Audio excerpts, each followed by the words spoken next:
We do have a quorum. May we have approval of the minutes of the April 27th meeting? Move approval. It's been, is there a second? Second. It's been moved and second.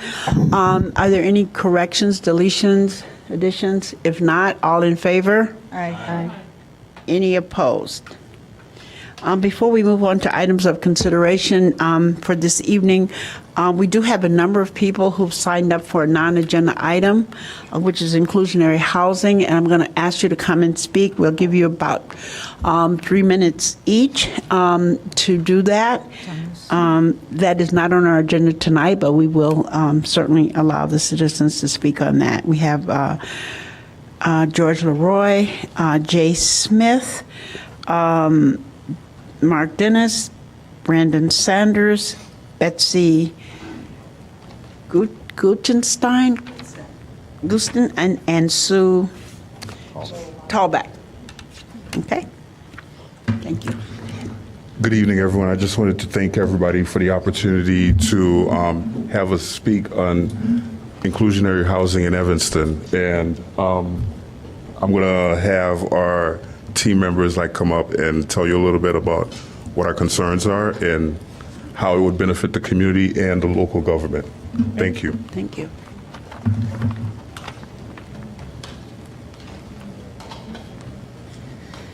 Good evening. Good evening. My name is Jay Smith. I am a student at Northwestern, and recently I have been involved with Evanston's own Connections for the Homeless. And through my experience with Connections for the Homeless, I have learned just how important inclusionary and affordable housing is. And so now I'd like to take the time to share a brief anecdote about just how crucial this is.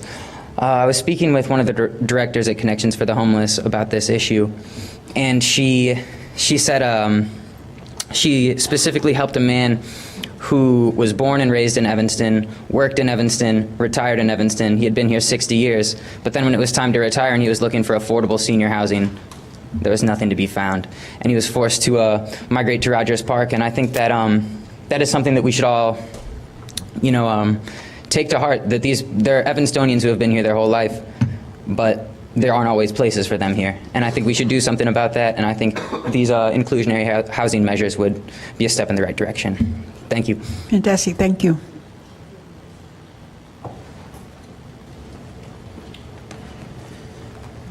Good evening, members of the Automatic Council. My name is Mark Dennis.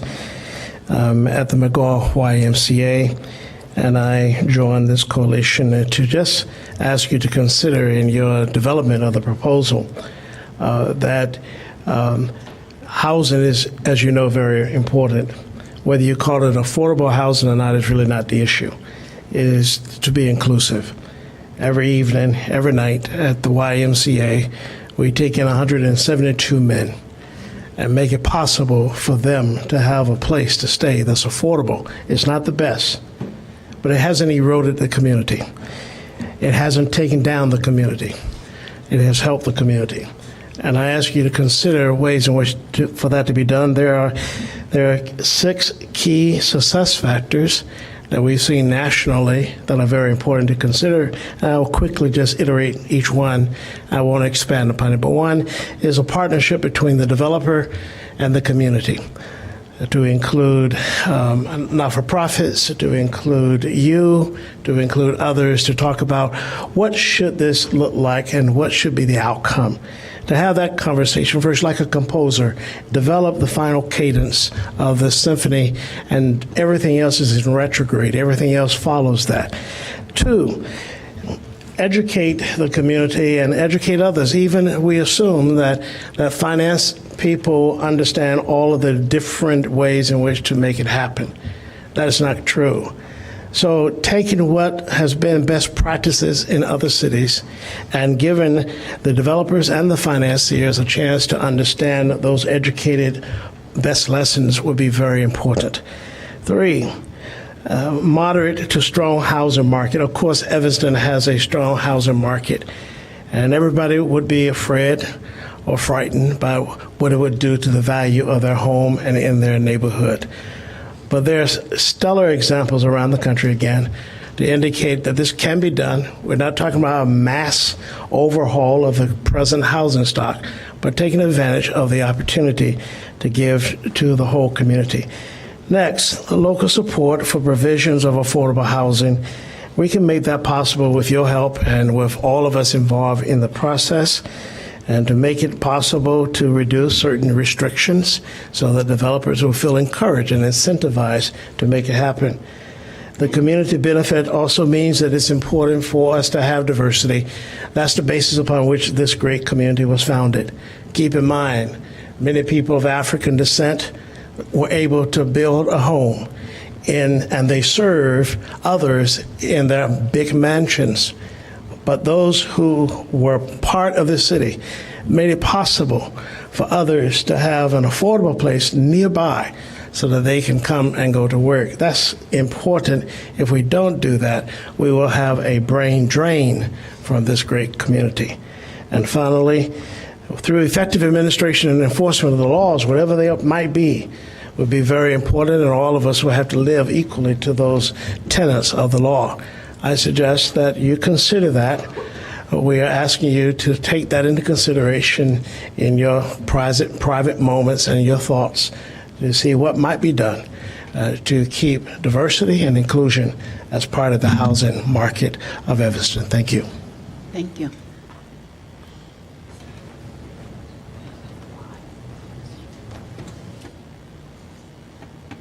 Good evening. My name is Brendan Saunders, and I'm the Director of Organizing and Advocacy with Open Communities. We're physically located at 614 Lincoln Avenue in Winnetka, Illinois, and we provide services and advocacy throughout North Suburban Chicago. And here tonight, we came to keep the momentum going on inclusionary zoning and to make sure that inclusionary zoning is understood that it's a two-part system. It's a carrot and stick approach. We need both incentives and we need penalties if it's not followed. There are some great starts in the proposed amendments that are forward, but I have some other bonuses that we'd like to have considered, and I'm happy to work with staff and with other community members to move those forward. First would be density bonuses, of course, allowing more units to be built in order to create affordable housing. Increased floor area ratios, very similar to density bonuses. Expedited permits can be a great thing, and developers love them. Dual permits, which for the rare instances when affordable units cannot be built on site, have a dual permit to build affordable housing elsewhere. Shared parking is another great incentive for mixed use developments, having commercial parking and residential parking be one and the same, and have the commercial parking be a pay parking, which will help defer those costs. These are all things that can be done. Commercial discounts for renters of commercial properties within that development, give them discounts on the rent of the residential units. That can be even creating a live-work development space. Accessory units can also be a great program, allowing accessories, including this into the ordinance, allowing accessory units such as garage units, coach houses and stuff to come into compliance, and to have tools that will quickly allow them to come into compliance, because that can create more affordable units there. And barrier-free housing, creating incentives for barrier-free housing. When I mean that, for people in wheelchairs, super accessible units, and allowing that to lower the number of affordable units. There's tips that can do this. I'm not going to get into the technicalities at this point. These are all suggestions. They're not binding. Inclusionary zoning can bring in affordable units into a community. Across the nation, many communities have done this. Prince George's County, Maryland, Portland, Oregon, Cambridge, Massachusetts, and many others. The units are developed to help working families in the community. They're not going to solve the whole affordable housing crisis, but it's a great first step, and it can spur on to many other programs that will really bring in a lot of affordable housing and make Evanston the inclusionary community and help it remain an inclusionary community. Effectively drafted inclusionary housing ordinances that includes both incentives and penalties can be an effective community to bring in a multi-income community and a very diverse community. And they do not deter development, rather they make it often more desirable to develop. So, to conclude, inclusionary housing helps to demonstrate that affordable housing can be successfully mixed with market rate housing, thereby helping overcome longstanding stereotypes. That's Nick Brunick, who works for Applegate, Thorne, and Thompson. They're a wonderful law firm that specializes in affordable housing advocacy, community, and economic development. And he drafted a wonderful white paper about inclusionary housing. So thank you for the time. Thank you.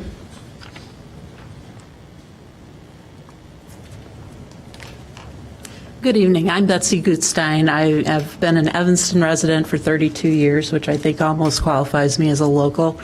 And I volunteered in Evanston on a variety of initiatives around housing and homelessness. I helped build the 3 Habitat for Humanity homes in the 1990s in Evanston, and I have been involved with Connections for the Homeless over a long period of time. I think Evanston is at its best when everyone is welcome to participate in the process and share perspectives before a decision is made around what inclusionary housing would look like.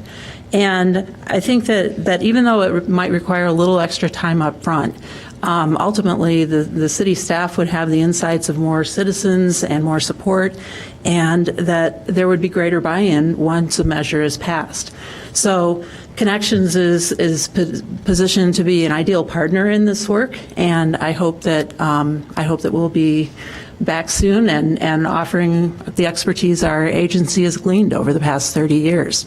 I've taught in Evanston for 14 years additionally, and the rate of K-12 homelessness or housing insecurity among our children in this community is spiking. The latest numbers that I've seen indicate that 2 to 3% of ETHS students are homeless or housing insecure, and that as a combined K-12 population, we're approaching 600 children. And with inclusionary housing, that increases the odds that their parents would be able to afford and maintain stable housing, which of course only benefits their children. So thank you very much. Thank you. Okay.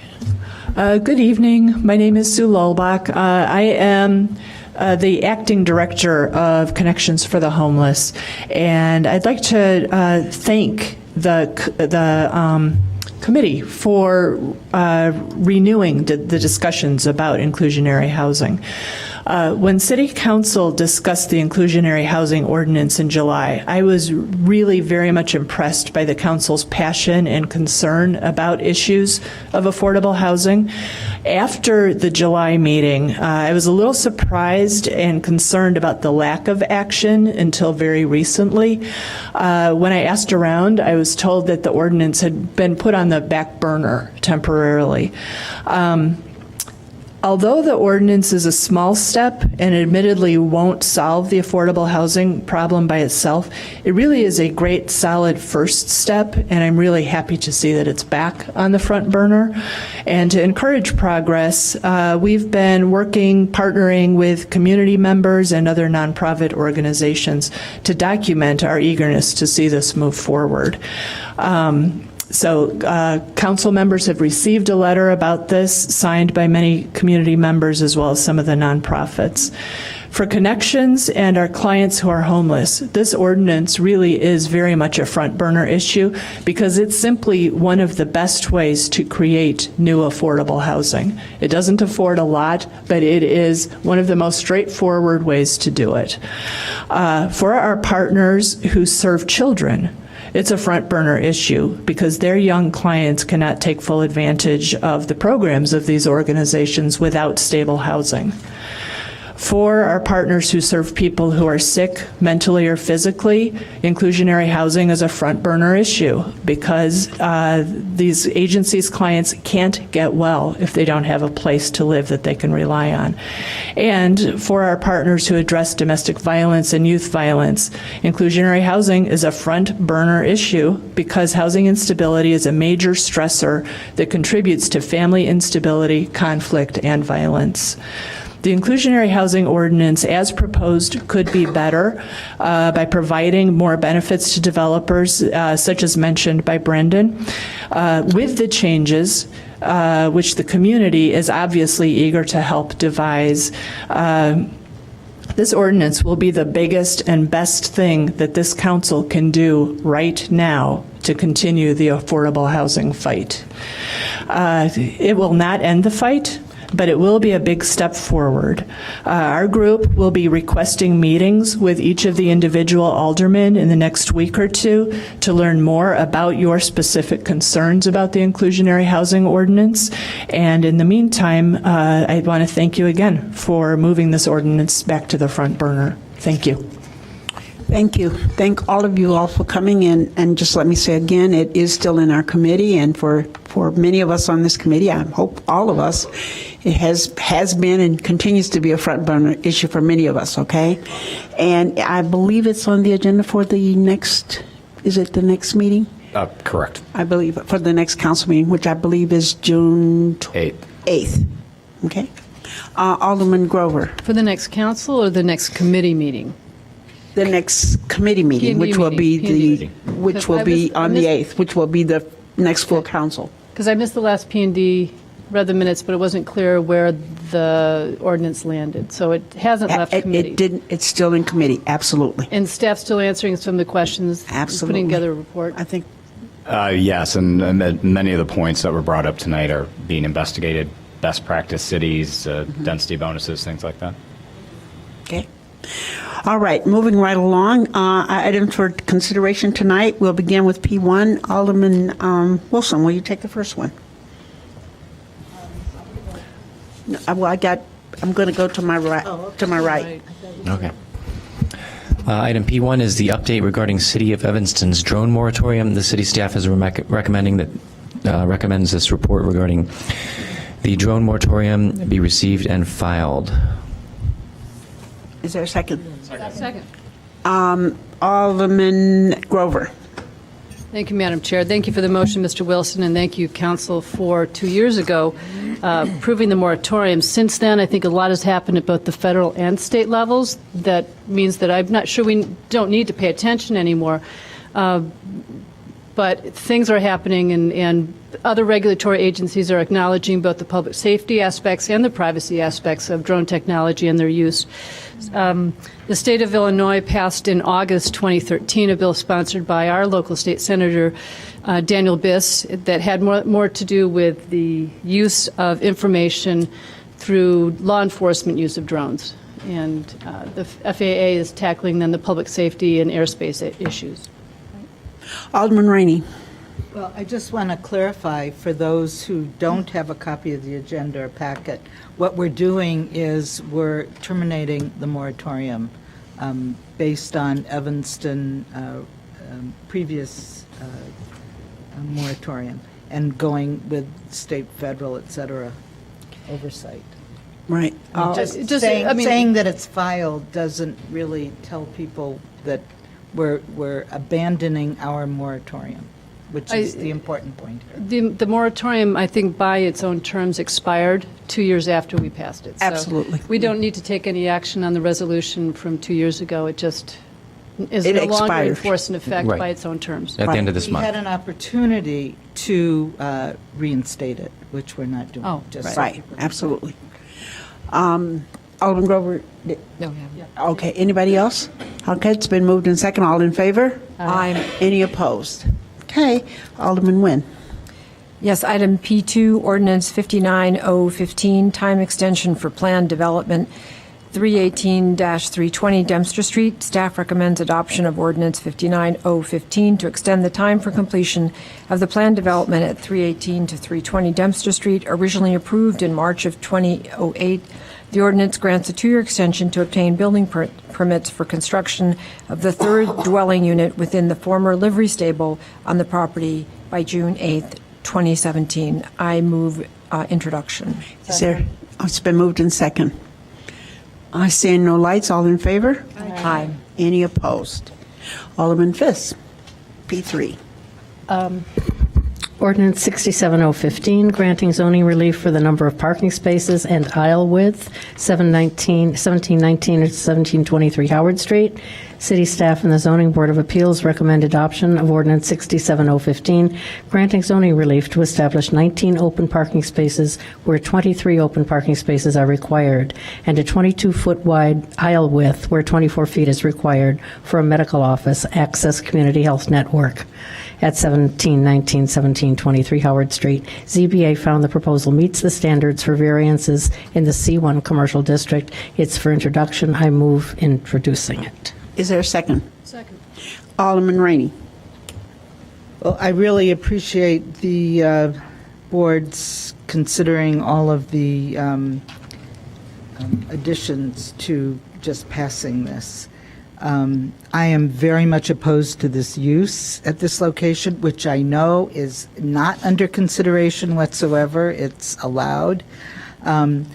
But I think it's just another indication, and this is not very timely coming on the heels of the affordable housing discussion, but nobody has more affordable housing or more social service or whatever than the 8th Ward does. And I have worked for many, many years in my ward to create a balance of rich, poor, old, young, demographics of all kinds. And I just find that placing another federal health clinic, public health clinic, so to speak, in my ward when we just got one. I mean, we celebrated it.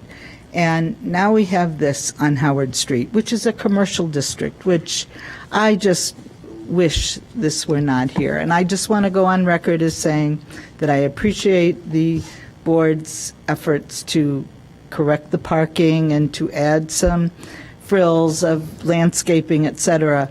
But this is a bad location for a use that I do not appreciate.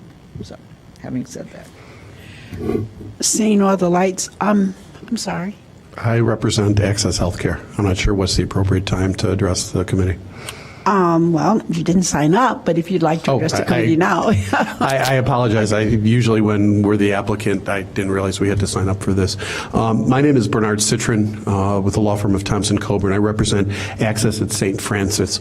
Access at St. Francis is a federally qualified healthcare center. The reason that they are moving into Evanston is really twofold. It puts them, threefold. One, they need to expand their existing facility. They're currently located on Clark Street, just south of Howard. Two, they are tied at the hip with St. Francis. They, in fact, are part of the training program for future doctors at St. Francis. They have residents who come to this facility to train as doctors. So it's a very important part for St. Francis's operations. And three, 74% of our patients, and this is by direct survey of we didn't violate any HIPAA laws, let me be very clear of that, but 74% of our patient base comes from 60201 and 60202. So they come from Evanston. David Chase, who's there today, is going to be the developer of this property subject to approval. He's going to spend about $2.5 million to rehab a building. And with all respect, Alderman Rainey, we understand, but this building's been sitting there for over 2 years, and next to it is the building that Mr. Chase purchased to provide the additional parking that's literally falling down. So what we're trying to do is improve a neighborhood, not create a problem. We're not bringing people in from Chicago, not that that should be a problem, but these are your residents. These are people from your community. We undertook a very strong study of this before we did a change on this, and about 50+% of our patients come by public transportation. I have here today Janie Gowries, the COO, Donna Thompson, the CEO, and Lamar Davis, the Director of Facilities, but I'm going to try to do this very quickly. As I said, 74% of our patients, of our patient base, our clients, come from Evanston. We're not bringing people into your community, they're coming to us. So what we're doing is we're moving this a little bit closer to our patient base. That's what we're doing. Number two, we're talking about 4 parking spaces. We're not talking about building a brand-new building. We're not talking about adding to this building. We're talking about a variation of 4 parking space. If the building was 2,000 square feet smaller, we wouldn't even be here. Now, that doesn't work for us. We're not going to chop 2,000 square feet off the building because it doesn't work for one of the reasons we're moving. But that's what we're talking about, is 4 parking spaces. Now, we understood concerns that were raised initially over parking. So what we did, and it was part of their offering, and it's part of the approvals, for, not approvals, excuse me, I want to be very clear on that, part of the recommendation, it is only a recommendation at the Zoning Board of Appeal, because we're 5 to 7 minutes from St. Francis, and we are so tied into St. Francis, what we ended up doing is there's 8 existing parking spaces in this building. So those are going to remain for staff. We're adding 11 parking spaces, bringing this up to 19. We purchased a building and tore it down to provide parking. That's what we're doing. Those spaces are going to be pretty much for the patient base. By the way, let me point out, this is not, I hate to use the word doc in a box, this is not an emergency care facility in any form, way, shape, or size. You don't go there to get stitched up. You do not go there if you break your arm or anything like that. It is like your doctors that you go to, only it provides for a different segment of the society that needs these federal healthcare centers. It's very, very important. They do a lot of prenatal care. That's an important thing. People with asthma, people with diabetes go to this facility. I'll hurry up, I'm getting looks. So what we did is we entered into an agreement with St. Francis, so we're not going to take up any parking on the street to hurt any of the established businesses on or about the street. What we're doing is our people, our employees, our staff, we'll park at St. Francis and we'll take a bus. We've done this before. This is not out of the ordinary. We will do that. And I actually wish, I hate to say this, Alderman Rainey, but I wish we could be elsewhere too, but we can't. The problem we have is this. As a federally qualified healthcare center, we have a 5-mile radius, period. Otherwise, we can't be there. We don't exist. If we go 1 block outside of that 5-mile radius, we lose our license to practice. We lose our license. So here's how this all lays out. We have 74% of our patients come from Evanston. Share the numbers, we shared them with staff. We have to be in this 5-mile radius, and I believe that access at St. Francis worked for well over 2 or 3, I'm not sure, Lamar, how many years are you working to find a location? About a year and a half to find anything that worked within that 5-mile radius. They didn't say, I have to move to Evanston. Again, there's financial concerns, and what we have here is an existing building that's totally vacant. It's not providing very little in taxes. It's an existing building.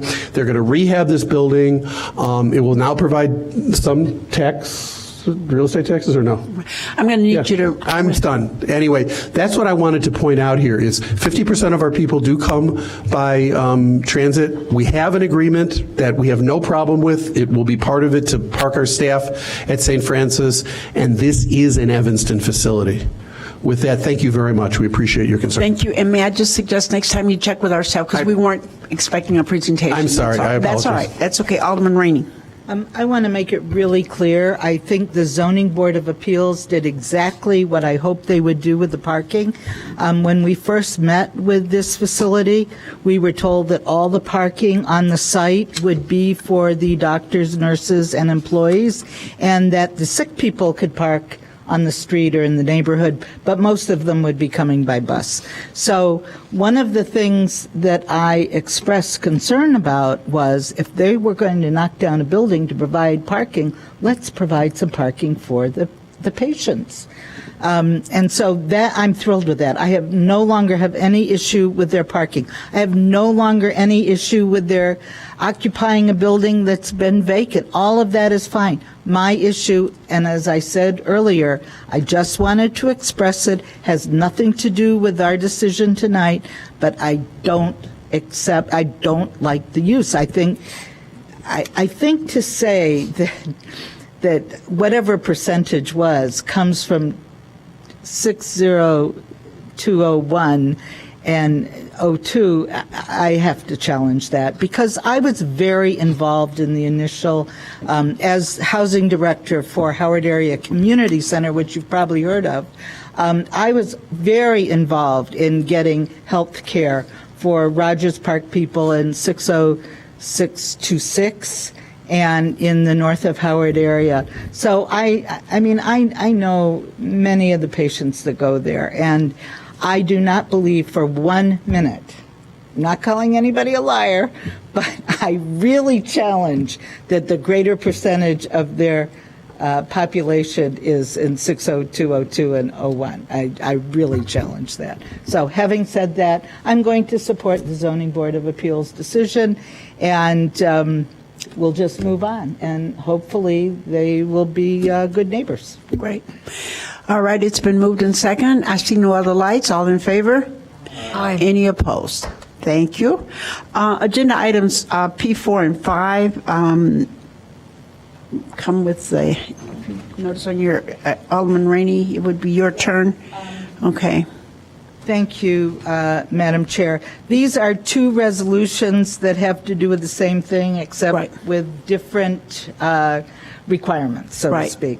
One is a recommendation by the Historic Preservation Commission, and they recommend Resolution 57R15, which has to do with the distance from Sheridan Road for properties in the northwestern area that they would have oversight of. Right. And then Resolution 58R15, approving final plat of subdivision for Northwestern University, has to do with our staff indicating that there are many steps in place now for overseeing development and or renovation, and that the concerns of the Preservation Commission will be taken care of in those steps. Right. I can't explain any better. And so I think our task- I would put both of these out on the table right now so that we could discuss them. And vote up or down. Yeah. Okay. Because the substance is exactly the same, except for the piece regarding preservation oversight or preservation advice. Right. Absolutely. And the lot. And the lot. Yes, that's true. Okay. So I don't see any lights, or well, Alderman Grover and then Alderman Fisk. For a lot of the same reasons, I'm going to support Resolution 58R15, which is staff's proposal, resolution of the proposed subdivision of the two enormous lots that account for most of the university's real estate. It makes a lot of sense to me to do it that way, and it still preserves the 250 feet back from Sheridan Road, where both the DAPR and the City Council will be mindful of, as well as consulting with our Preservation Commission, to ensure that we keep the facade facing Sheridan Road, looking how we want it to, and respectful of the historic buildings that are on Sheridan Road and that face and front Sheridan Road. So I'll move P5, which is Resolution 58R15, as the final plat for subdivision. All right, quick, Ken, but Alderman, I have Alderman Fisk's light, so before we do that, would you hold that? All right, Alderman Fisk. Thank you, Madam Chair. Well, as you all might expect, I'm going to be moving P4, Resolution 57R15. I attended the first Preservation Commission meeting and then watched the broadcast of the subsequent meetings. I don't know whether anyone from the commission is here tonight, but I want to commend them for a very professionally run meeting and discussion. I thought it was fascinating. As you know, this is something new. The the reasoning behind it, of course, is to expedite the approval and the process for the university. I will say, though, that the university buildings that have come before the Preservation Commission, there are not very many each year, and they're all handled with extreme care and efficiency. And so I don't see the problem that actually created this need, but the fact that it's there, the commission did work through a number of their concerns with the university, I thought in a very positive way, and with staff. I think as ward alderman for that part of Sheridan Road that's on the west side, the appearance of Sheridan Road as our historic thoroughfare has always been a concern to not only folks in my ward, but the city as a whole. I mean, Sheridan Road is one of our two historic drives through Evanston, Ridge Avenue and Sheridan Road, obviously being both of them.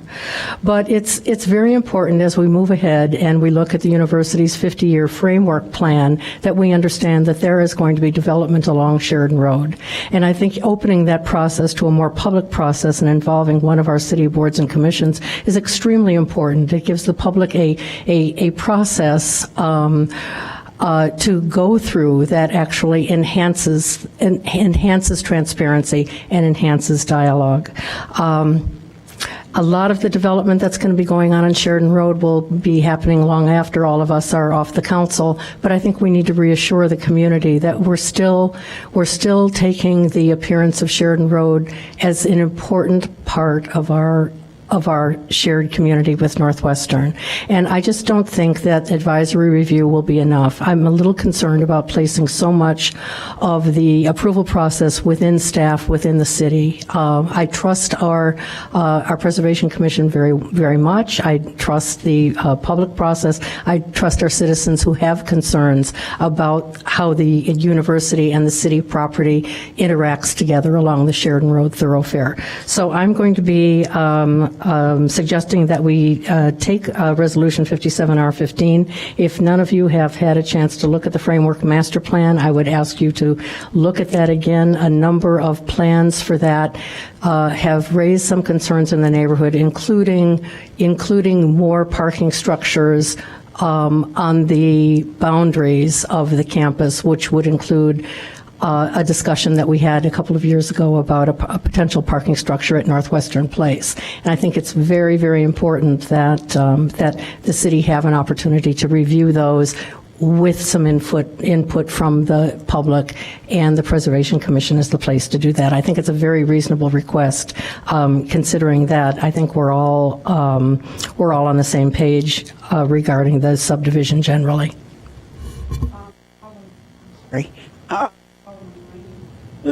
Alderman Rainey. Madam Chair, when I read through this and was reviewing the various steps that the university would go through, I can't remember if Carlos Ruiz ever serves on the DAPR, or Site Plan Appearance Review. He's an advisory member. Right. He does. But, I mean, I think that we should require, and I know that you've done a reorganization, which I think is excellent, but, I mean, there would be an assurance that Carlos would be sitting on DAPR anytime one of these properties came to the commission. Yes, there would be. So the process would be that the university would have a period of time to submit plans for whatever new building or renovation or whatever they were doing to Carlos. Carlos would distribute it to both DAPR and the Preservation Commission, and then DAPR would consider the comments of the Preservation Commission when deciding if they were going to issue a building permit. But Carlos would have a place at the table representing the commission when one of those properties. Yes. I don't, did it say that in here? I didn't think. I believe it's referenced in the minutes, but I don't believe it's in the memo. I think we should put it in, make it more secure for the Preservation Commission to know that he would be there. Could I just have a clarification on that? Because my reading of it, and I could be wrong, is that it wouldn't go to a Preservation Commission meeting. The comments would be sent to individual members, or the plan would be sent to individual members. They could make comments individually, but it wouldn't be at a meeting. Well, so anything within the 6 parcels, within the 5 parcels that are subdivided, that have landmark buildings on them, still goes to preservation. Right. Anything in what's called Lot 1, anything outside of those subdivided parcels would not. Right. But anything within 250 feet of Sheridan Road, staff would reach out again with enough time to make sure preservation had time to react and get comments back prior to DAPR that would be included in the packet, which is a public packet and distributed just as any other board or commission is. And then the DAPR would consider those comments. I would feel much better about that if they actually went to a public preservation commission meeting rather than just comments out for the individual committee members. What would be so bad if we made that change and had Carlos sit on the committee? I mean, we could. Well, again, Carlos is on DAPR. He's just not a regular voting member because oftentimes DAPR is not considering anything related to preservation. So as you know, one of the reasons we organized it was we wanted staff that was pertinent roles reviewing it. Yeah. But in cases of preservation, he is part of it. Absolutely. He would always. Okay. Yes. Right. He is not a voting Well, member. he should be on those cases, I think. In the cases. And we are revising the DAPR ordinance to take care of some technicalities. It should be at your next meeting, and we could make that change to the DAPR ordinance. That would make me feel very comfortable. Okay, Alderman Fisk and then Alderman Grover. Thank you, Madam Chair. The other thing I wanted to say is that I feel a little bit uncomfortable about the opportunity for future landmarking on the Northwestern campus on the parcels that don't already have landmarks. And there will be some buildings going forward, and it's going to be very, very difficult to landmark them. Again, I think we just need to look at the purpose behind this. No one is being harmed by. Even if we didn't approve the subdivision plan, everything is working actually pretty well. And so I don't really see the absolute necessity for this, but since the university wants it, certainly there's a reason for us to approve. I just feel uncomfortable going forward. I think one of the people on the commission, if I'm remembering correctly, was talking about how it would be a good idea for the university just to reach out to the Illinois Historic Preservation Agency or one of the larger preservation agencies to talk about their campus and as part of their planning process. I don't believe that was something that the university felt comfortable in doing, but we do have an interest, I think, in Sheridan Road, and as Sheridan Road is affected by this, I think that 250 feet, which is not very far, would not tie their hands, and it would just be so much better for the community to have the reassurance that that aspect, that view into the campus was compatible and enhanced the thoroughfare that we have treasured for so many years. Alderman Grover. Thank you, Madam Chair. I think the staff's recommendation checks a lot of, every one of our boxes, actually, and especially the ones that you've mentioned, Alderman Rainey, Alderman Fisk, and that is that it intentionally includes our city preservation staff and will officially require it with amendments to the DAPR ordinance, as you've suggested, Director Munzer. It requires submission to our Preservation Commission, requires their input. It's not an optional thing. The way I read the language of the resolution is that it will include input from the Preservation Commission. It just doesn't make their review binding to us. And then there's the question of what binding means anyway in connection with a Preservation Commission binding review. And ultimately, these things go to the City Council anyway. And as we know, we have politely declined recommendations to Preservation Commission on previous things when we felt as if there were larger issues at hand than a particular building. And this preserves our mutual interest in Sheridan Road's outward-facing appearance. And I'm interested in the 250 feet facing Sheridan Road. And I think requiring both the Preservation Commission to have the information and requiring their input on this, I think, protects our interest in how Sheridan Road appears. Okay. Alderman Wilson. Thank you. And just, I'm comfortable with the current iteration. I think that a lot of good input's gone into it, and I'm fine with how it is. So I don't know that there was a motion. Well, Resolution, is there a second? And so I'll second that. okay, it's been moved in second. All in favor? Aye. Any opposed? Okay, all right. Okay, that, Madam Chair. Madam Nguyen, I mean, Alderman Nguyen, I'm sorry. Well, Madam Nguyen. I'd like to just confirm with the chair and with Mr. Munzer that the suggestions that Alderman Rainey was making about the Preservation Commissioner be made a part of DAPR. Staff person. As a staff person, as a voting member, will be coming forward on this. Correct. We're going to amend the DAPR ordinance, and we will include that amendment Okay. so that he becomes the position, which is Right. senior planner, preservation planner, becomes a voting member in these instances. Yes. Okay. But only for But preservation? only, correct. Right. That's what I, Okay. yes. Only for Well, preservation. actually, I'd like to ask that question as long as we're talking about it. Any preservation matter that comes before DAPR, or specifically these matters related to Any the university? preservation. Any, yeah. And that certainly. makes sense to me, but Right. I just want a clarification. No, I was actually, that was part of what I was going to ask was, Right. it should be any. Absolutely. Get his input from, is that going to be every air conditioner or it's a next door? No, No, because air that conditioners doesn't don't come to us, DAPR. No, Right, that it doesn't come. Right. Alderman Fisk? Yes, and if possible, I would like that to go to a Preservation Commission meeting, at least for mention, so it's public, not just to the commissioners in an email for comment. The addition to DAPR? No, Or just this action? The issues that come when you're asking the Preservation Commissioners for Oh. their input. I would like that to be on the agenda for discussion at a meeting, Or for information? or just for Right, we information would at a meeting. include it as communication. Communication, I We would can think. include it That's- as communication. That's just as long as it's public and at a public meeting. So I'm trying to avoid the appearance that a lot of these decisions are being made in-house by staff, because public is very suspect about that in terms of issues with university especially. Understood. Okay. That concludes the agenda items for this evening, and if there's a motion to adjourn, and we should begin the city council meeting in, say, about 8 minutes? Is that right? About 8:15, I would say 8:15. Thank you, Madam Chair. Okay, thank you. All right, it's all in favor of adjournment? Aye. Any opposed? Okay.